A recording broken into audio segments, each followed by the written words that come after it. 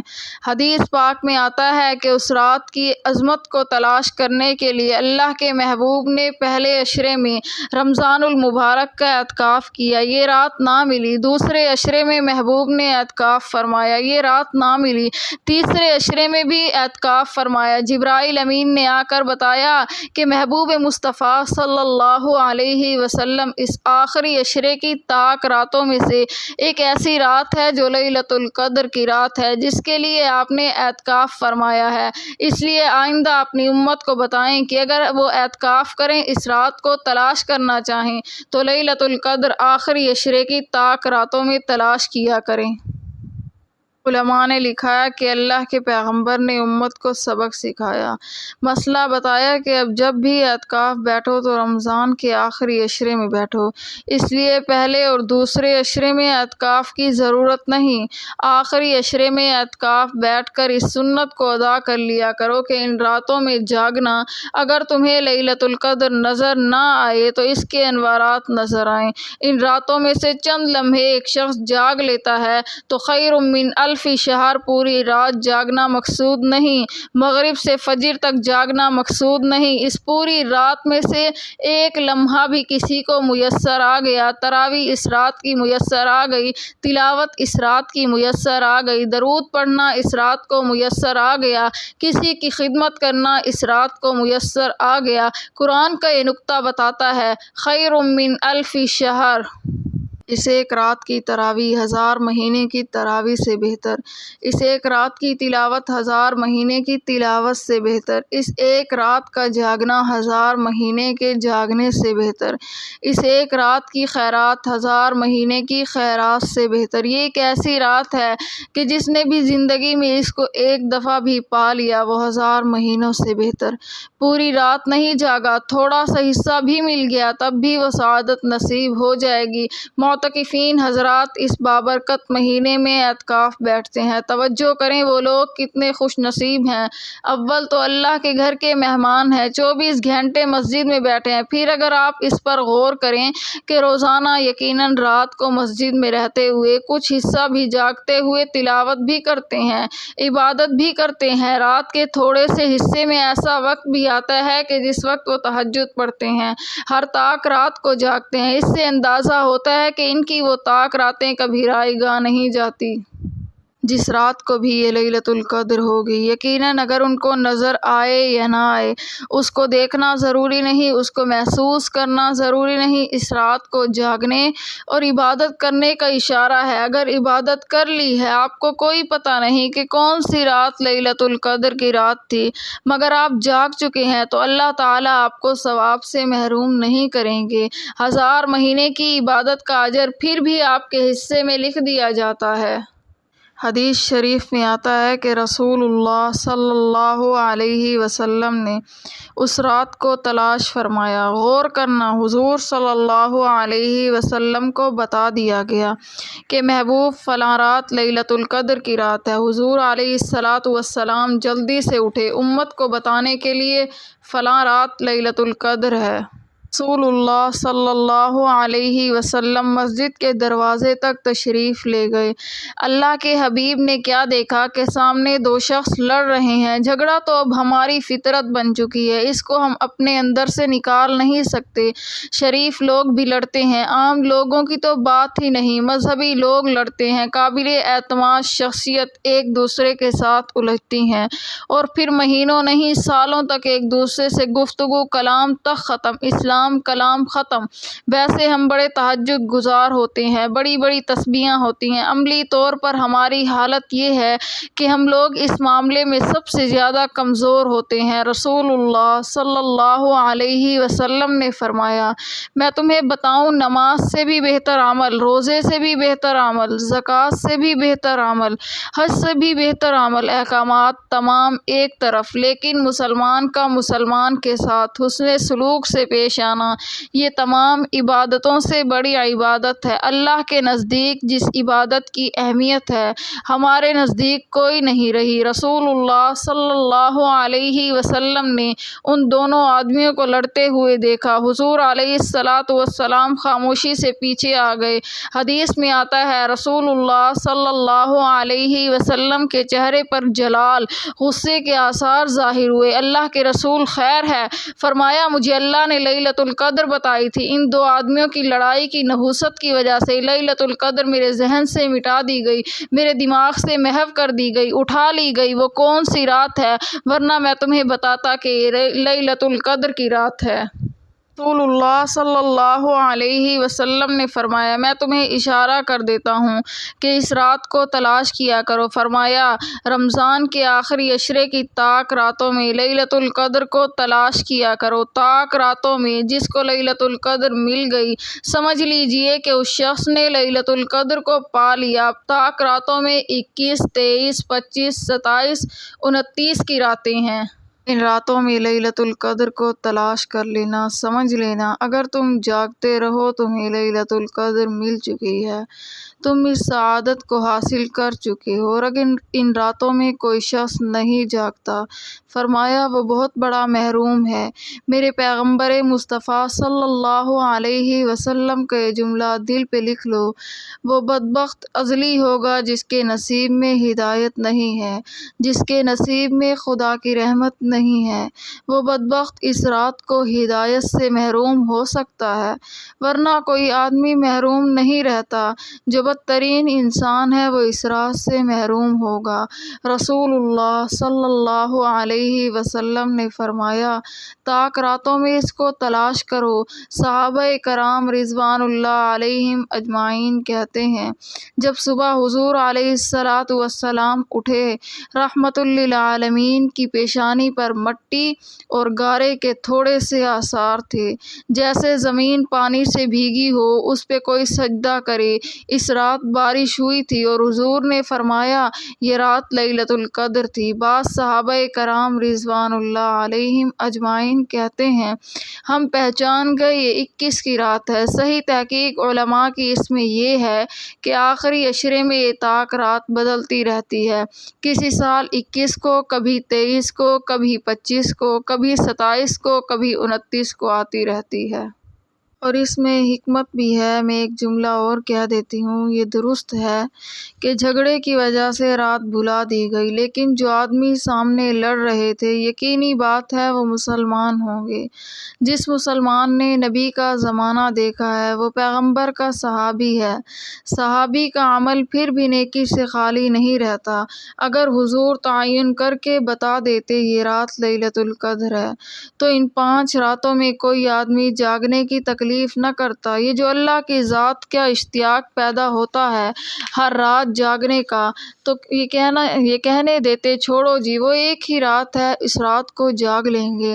دوسری بات یہ ہے کہ کوئی آدمی اگر بیماری کی وجہ سے، سفر کی وجہ سے، کسی پریشانی کی وجہ سے ایک رات نہیں جاگ سکا، دوسری رات جاگ پڑا، تیسری تک رات کو جاگا ہے، کم از کم اطمینان تو ہے کہ کوئی ایک رات ہوگی جس رات کا اجر اللہ مجھے عطا فرمائیں گے، ان راتوں کو جاگنے کا اجر بھی مل جائے گا، اگر ان میں لیلۃ القدر ہے وہ سعادت بھی مل جائے گی۔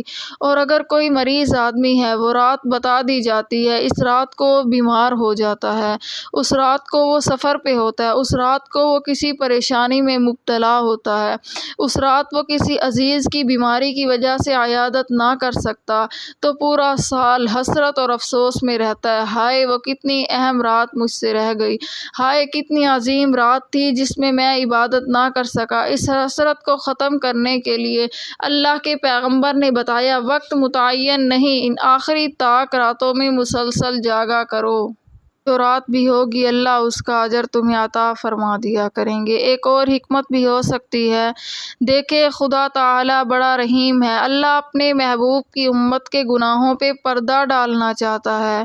لیلۃ القدر جب 1000 مہینے سے بہتر ہے، اس کی ایک نیکی 1000 مہینے سے بہتر، ایک رات کی تلاوت 1000 مہینے کی تلاوت سے بہتر، اس کا جاگنا 1000 مہینے کے جاگنے سے بہتر۔ اس میں اگر کوئی آدمی گناہ کر بیٹھے، کیا خیال ہے اس کے گناہ کا کتنا بڑا گناہ ہوگا، جتنی نیکی میں اضافہ ہے جرم بھی اتنا بڑا کہلائے گا۔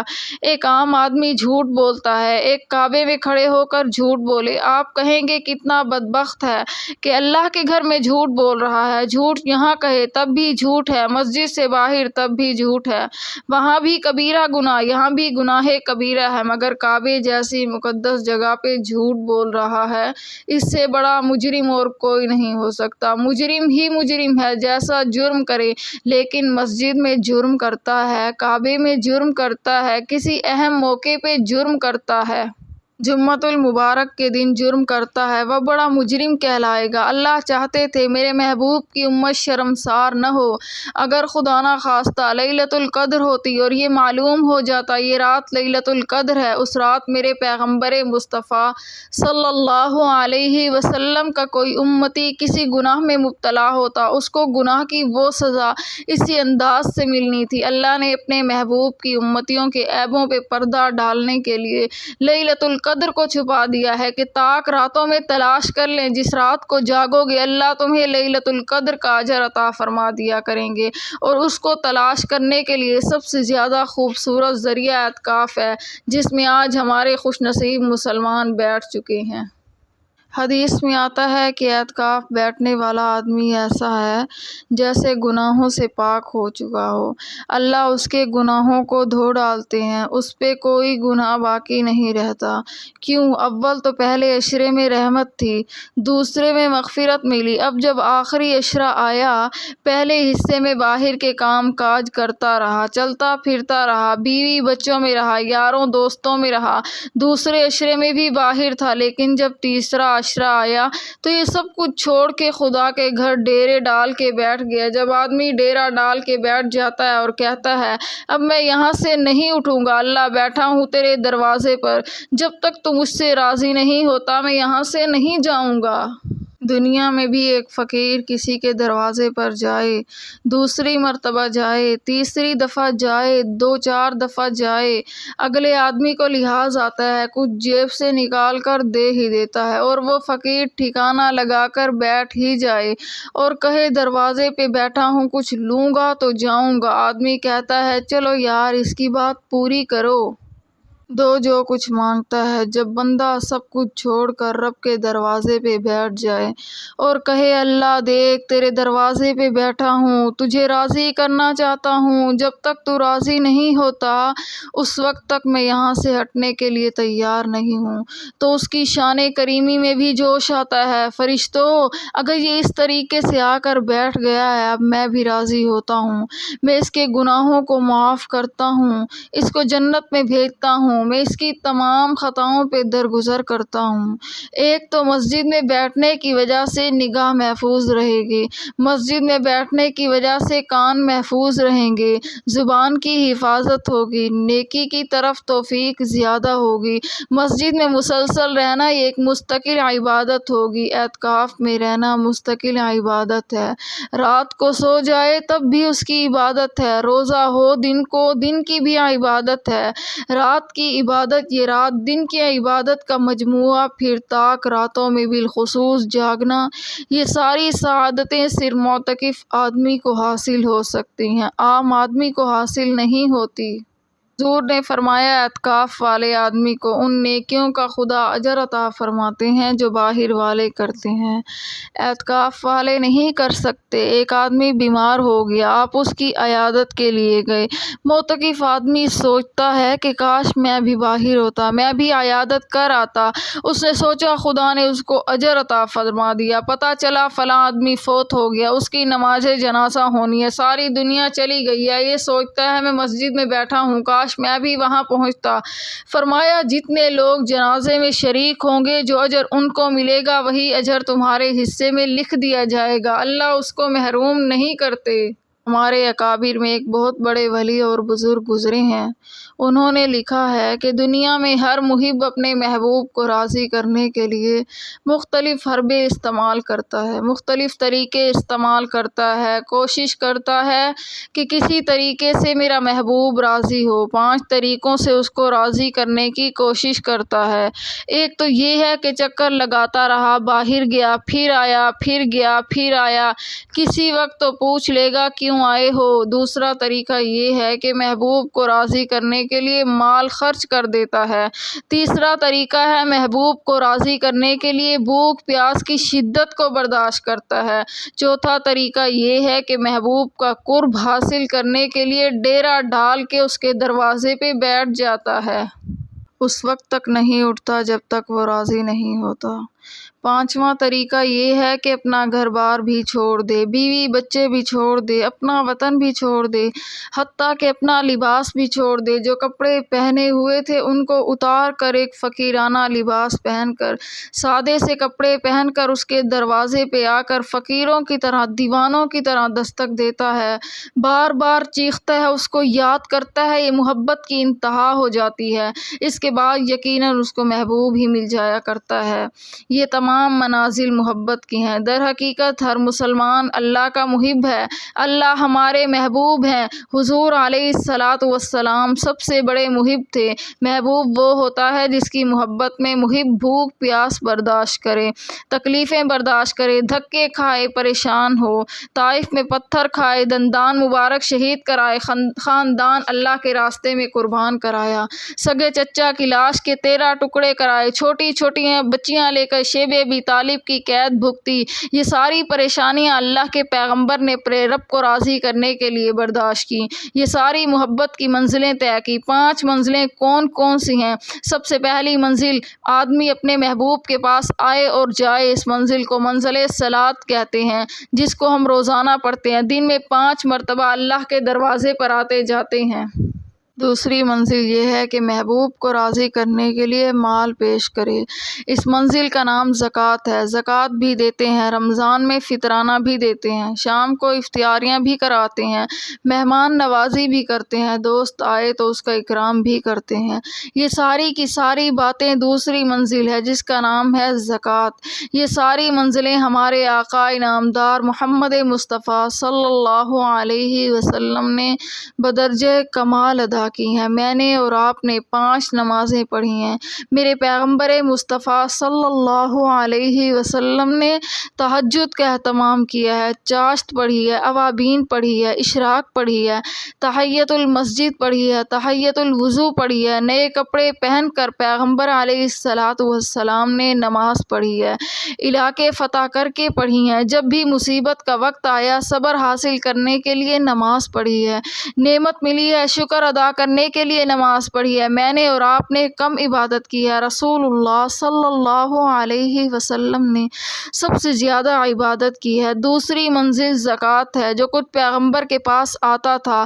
شام کا سورج غروب ہونے سے پہلے نبی سب کچھ خیرات کر دیا کرتے تھے۔ یہ منزل محبت پیغمبر نے بدرجہ کمال ادا کی ہے۔ تیسری منزل روزہ ہے، بھوک پیاس کو برداشت کرنا۔ آپ اور میں نے سال میں 1 ماہ روزہ رکھا ہے۔ میرے پیغمبر مصطفیٰ صلی اللہ علیہ وسلم پیر کے دن روزہ رکھتے تھے۔ رسول اللہ صلی اللہ علیہ وسلم جمعۃ المبارک کا روزہ رکھتے تھے۔ کبھی حضور ایام بیض کے 3 روزے رکھتے تھے، کبھی حضور نے 9 ذی الحجہ کا روزہ رکھا ہے، شوال کے 6 روزے رکھے ہیں، 9، 10، 11 محرم الحرام کے روزے رکھے ہیں، شعبان کے مہینے میں تواتر سے روزے رکھے ہیں کہ افطار کرنے کی بھی نوبت نہ آتی تھی۔ چوتھی منزل ہے کہ اعتکاف، کہ بیوی بچوں کو آدمی چھوڑ کے محبوب کے دروازے پر ڈیرا ڈال دے۔ بیوی گھر ہے، آپ یہاں مسجد میں ہیں، بچے وہاں ہیں، آپ یہاں ہیں، دکان وہاں ہے، آپ اللہ کے گھر میں آ کر بیٹھ گئے۔ زبان حال سے کہتا ہے میں یہاں آیا ہوں، نہیں اٹھ کے جاتا ہوں، اللہ راضی ہو، تجھے منانا چاہتا ہوں۔ نوافل پڑھتا ہے، تہجد پڑھتا ہے، چاشت پڑھتا ہے، اوابین پڑھتا ہے، اشراق پڑھتا ہے۔ 10 دن ہو گئے ہیں، اگر کپڑے دینے والا کوئی نہیں آیا، اسی لباس میں بیٹھا ہے، یہاں مسجد میں بیٹھا ہے، نہانے کی اگر ضرورت محسوس ہوئی اس پہ غسل واجب نہیں ہوا، یہاں بیٹھا ہے، نہانے کے لیے باہر نہیں گیا، ڈیرا ڈال کر بیٹھ گیا، اللہ کریم تجھ کو راضی کرنا چاہتا ہوں۔ اس منزل کو رسول اللہ صلی اللہ علیہ وسلم نے بدرجہ کمال ادا کیا ہے۔ مجھے اور آپ کو حکم ہے کہ سال میں 1 مرتبہ رمضان المبارک کے آخری عشرے میں 10 دن کا اعتکاف کیا کرو۔ میرے رسول اللہ صلی اللہ علیہ وسلم نے پورے مہینے کا بھی اعتکاف کیا، 20 دن کا بھی اعتکاف کیا ہے، 10 دن کا بھی اعتکاف کیا ہے۔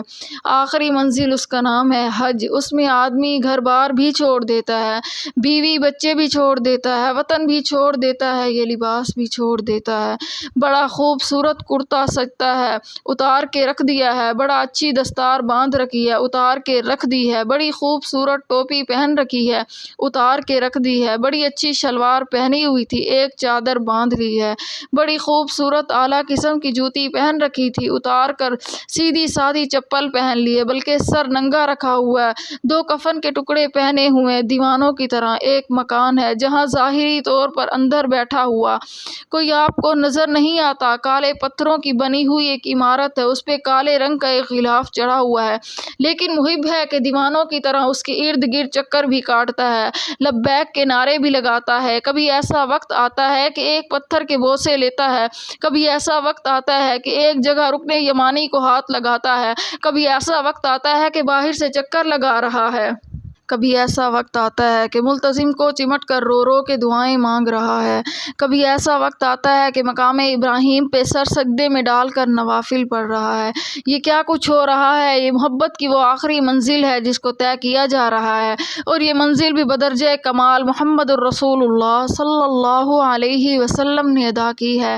ہر محب ان منزلوں سے گزرتا ہے، خوش نصیب ہیں وہ جنہوں نے اللہ کو راضی کرنے کے لیے یہ منزلیں طے کی ہیں، ورنہ یہ منزلیں دنیا میں طے ہو ہی جاتی ہیں۔ ہر آدمی کرتا ہے، کوئی دنیاوی محبوبوں کے پیچھے یہ منزلیں طے کرتا ہے، ان کے دروازوں کے دھکے کھاتا ہے۔ کئی لوگ اپنے اصلی محبوب کو راضی کرنے کے لیے اس کے پاک دروازے پر آ کر سر سجدے میں رکھتے ہیں اور وہاں اللہ کے حضور عاجزی کا اظہار کرتے ہیں۔ رمضان المبارک ایک ایسا مہینہ ہے جس مہینے میں یہ تمام عبادات جمع ہو جاتی ہیں۔ نماز رمضان میں، زکوٰۃ رمضان میں تقریباً لوگ ادا کرتے ہیں اور فطرانہ ادا کیا جاتا ہے۔ دوسری منزل بھی رمضان میں طے ہوتی ہے۔ تیسری منزل بھوک پیاس برداشت کرو، یہ منزل بھی رمضان میں طے ہوتی ہے۔ چوتھی منزل اعتکاف میں بیٹھ جاؤ، یہ منزل بھی رمضان میں طے ہوتی ہے۔ اور خوش نصیب ایسے بھی ہیں جن کو پانچویں منزل کعبے کے طواف کی رمضان میں نصیب ہو جاتی ہے۔ بہت کم لوگ ہیں جن کو یہ سعادت نصیب ہوتی ہے، اور کچھ نہیں تو 4 منزلیں آپ یہاں طے کرتے ہی ہیں۔ یہ اعتکاف ان اہم ترین منزلوں میں سے ایک منزل ہے۔ اور میرے پیغمبر مصطفیٰ صلی اللہ علیہ وسلم نے فرمایا، ایک دن کے اعتکاف پر اللہ رب العزت اتنا اجر عطا کرے گا کہ قیامت کے دن اس بندے اور جہنم کے درمیان 3 خندقوں کا فاصلہ ہوگا۔ ایک خندق زمین و آسمان کے فاصلے کے برابر ہوگی۔ جو ایک دن کا اعتکاف کرے اس کو اتنا اجر ملے گا، جو 10 روز اللہ کے گھر میں اعتکاف کے لیے بیٹھ جاتا ہے اس کو کتنا اجر ملے گا۔ حضرت عباس رضی اللہ تعالی عنہ مسجد میں اعتکاف سے تھے۔ ایک شخص آیا، غریب تھا، اس کے پاس کچھ نہیں تھا۔ اس نے اپنی ایک ضرورت پیش کی، کہا اگر آپ میرے ساتھ چلیں فلاں جگہ پر تو میرا یہ کام ہو سکتا ہے، میری ضرورت پوری ہو جائے گی۔ وہ لوگ سنیں جنہیں اپنے عبادت پہ گھمنڈ ہوتا ہے۔ حضرت عباس رضی اللہ تعالی عنہ اٹھے، جلدی سے مسجد سے باہر نکلے۔ کسی نے کہا حضرت آپ اعتکاف میں نہیں تھے؟ فرمایا اعتکاف میں تھا۔ کہا حضرت آپ کو پتہ نہیں تھا کہ میں اعتکاف میں ہوں؟ فرمایا پتہ تھا۔ کہا پھر باہر نکل آئے؟ فرمایا ہاں، جان بوجھ کے نکل آیا ہوں۔ کیوں؟ سیدنا ابن عباس رضی اللہ تعالی عنہ نے روضہ اطہر کی طرف دیکھ کر کہا صاحب روضہ نے یہ کہا ہے کہ آمنہ کے در یتیم نے یہ بتایا ہے کہ جو شخص کسی مسلمان کی جائز ضرورت کو پورا کر دے اللہ اس کو 10 سال کے اعتکاف کا اجر عطا فرما دیتے ہیں۔ یہ ایک دن کے اعتکاف کا اجر ہے۔ اللہ تعالیٰ بندے اور جہنم کے درمیان 3 خندقوں کا فاصلہ کر دیتے ہیں۔ جب ایک دن کے اعتکاف کا اجر اتنا ہے تو سال کے 360 دن ہوتے ہیں جس کو 10 سال کے اعتکاف کا اجر ملے گا۔ آپ اندازہ کریں وہ آدمی جہنم سے کتنا دور چلا جائے گا۔ یہ اللہ کے پیغمبر رسول اللہ صلی اللہ علیہ وسلم نے سبق سکھایا ہے۔ حدیث میں آتا ہے کہ جب یہ لیلۃ القدر آتی ہے تو حضرت جبرائیل فرشتوں کی ایک بہت بڑی جماعت لے کر کعبۃ اللہ میں اترتے ہیں۔ ان کے ہاتھ میں ایک جھنڈا ہوتا ہے، وہ وہاں پر گاڑ دیتے ہیں۔ پھر حضرت جبرائیل فرشتوں کو کہتے ہیں کہ روئے زمین پہ پھیل جاؤ۔ وہ فرشتے پوری زمین پہ پھیل جاتے ہیں۔ اس رات عبادت جو آدمی کر رہا ہوتا ہے یہ فرشتے اس کے ساتھ عبادت میں مصروف ہو جاتے ہیں۔ وہ تلاوت کرتا ہے، یہ تلاوت کرتے ہیں۔ وہ ذکر کرتا ہے، یہ ذکر کرتے ہیں۔ وہ نوافل پڑھتا ہے، یہ بھی نوافل پڑھتے ہیں۔ وہ دعائیں مانگتا ہے، یہ اس کی دعاؤں پر آمین کہتے ہیں۔ پوری رات یہ منظر رہتا ہے۔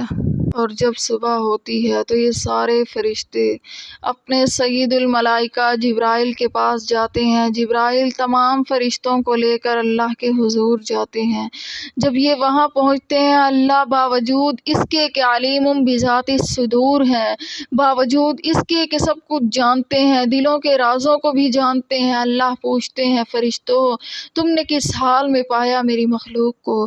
یقیناً وہ جاگنے کی رات ہوتی ہے، بندے جاگ رہے ہوتے ہیں تو اللہ کے فرشتے کہتے ہیں اے اللہ ہم نے تیرے بندوں کو دیکھا گناہوں کو یاد کر کے روتے تھے، وہ تیری رحمت کے طلبگار بن کے روتے تھے، اپنے بڑوں کا تذکرہ کر کے ان کی مغفرت کی دعائیں کر رہے تھے، کوئی اپنی ہدایت تجھ سے طلب کر رہا تھا، کوئی قرآن کی تلاوت کر رہا تھا، کوئی سر سجدے میں ڈالے ہوئے تھا، کوئی عبادت میں مصروف تھا، کوئی تیرے پیغمبر مصطفیٰ صلی اللہ علیہ وسلم پہ درود پڑھ رہا تھا۔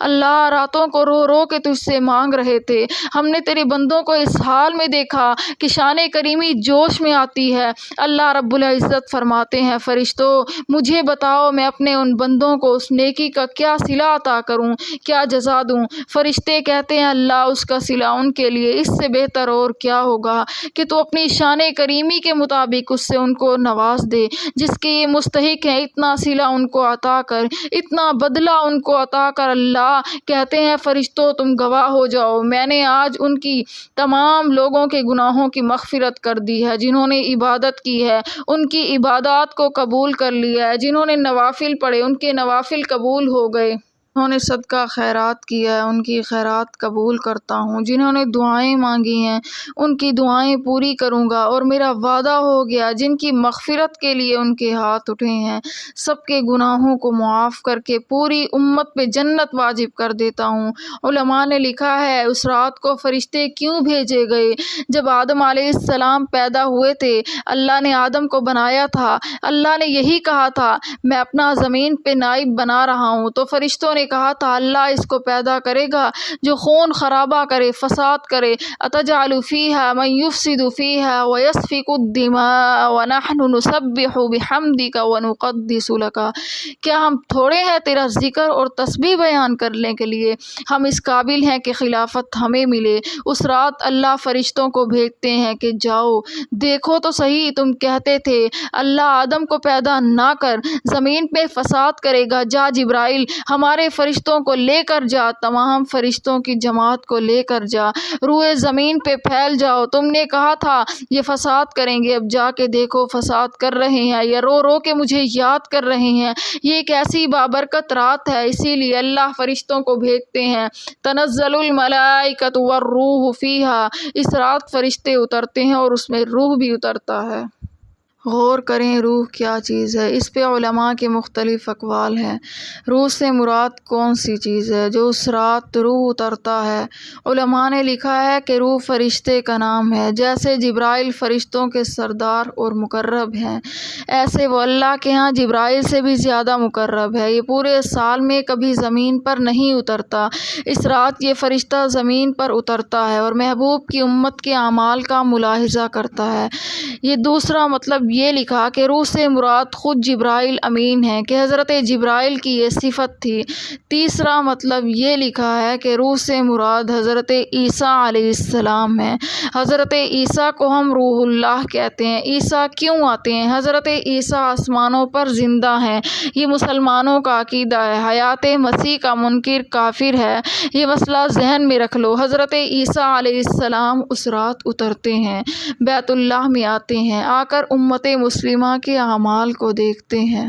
چونکہ حضرت عیسیٰ علیہ السلام کی ایک دعا اللہ کے ہاں قبول ہوئی، تمام پیغمبروں نے دعا مانگی تھی کہ اللہ ہمیں آخر الزمان محمد الرسول اللہ صلی اللہ علیہ وسلم کی امت میں سے بنا دے۔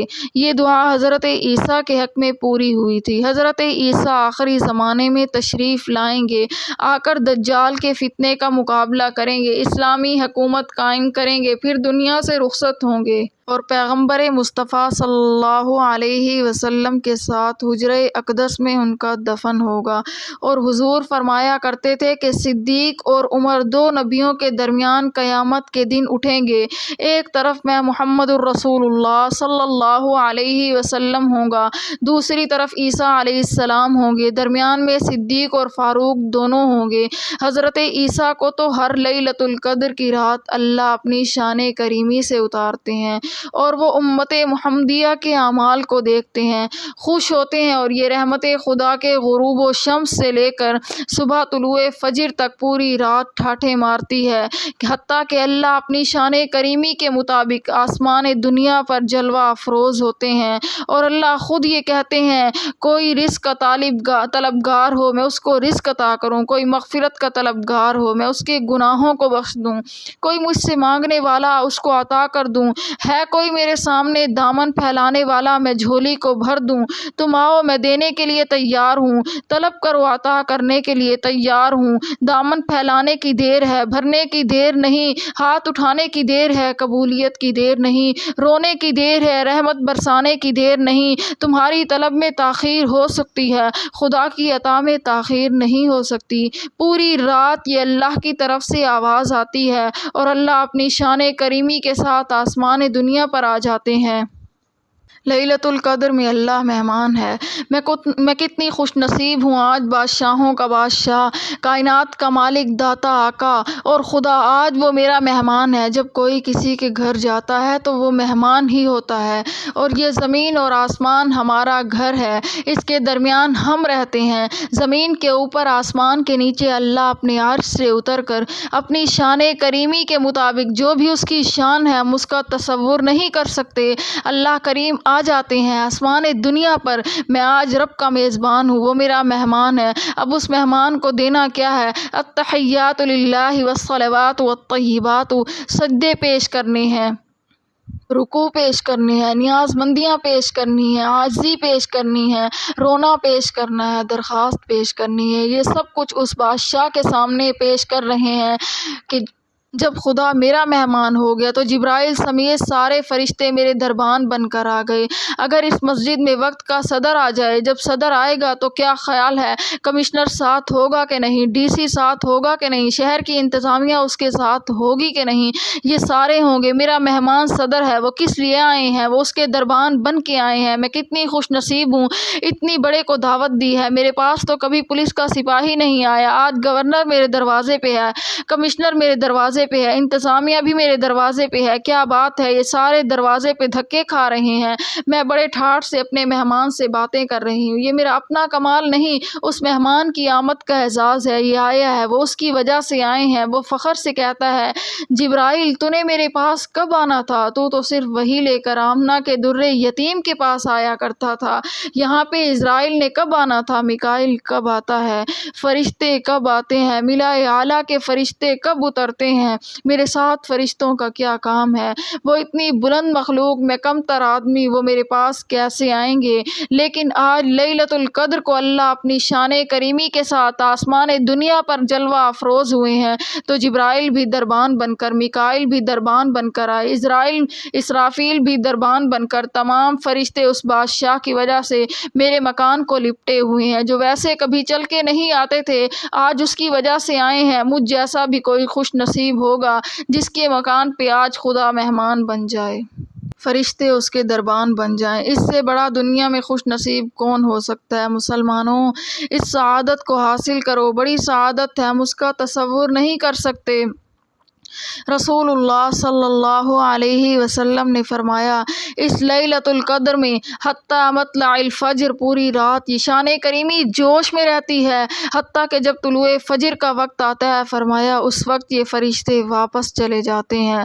اللہ کے نبی محمد مصطفیٰ صلی اللہ علیہ وسلم کا ارشاد ہے کہ اللہ تمام لوگوں کی اس رات مغفرت کر دیتے ہیں، کوئی بھی محروم نہیں رہتا، مگر 4 شخص ایسے ہیں جن بدبختوں کی اس رات بھی مغفرت نہیں ہوتی۔ سب سے پہلا شخص، من اشرک باللہ شیئا، جو اللہ کے ساتھ کسی کو شریک ٹھہراتا ہے، مشرک تسبیحاں پڑھے، چلے کاٹے، ذکر اذکار کرے، جتنی بھی بڑی عبادت کرے، اللہ کے ہاں اس کی کوئی عبادت قبول نہیں، ساری کی ساری خاک میں ملا دی جاتی ہے، اس کا اگر کوئی صلہ ہے تو دنیا میں مل جاتا ہے، قیامت میں اس کا کوئی صلہ نہیں۔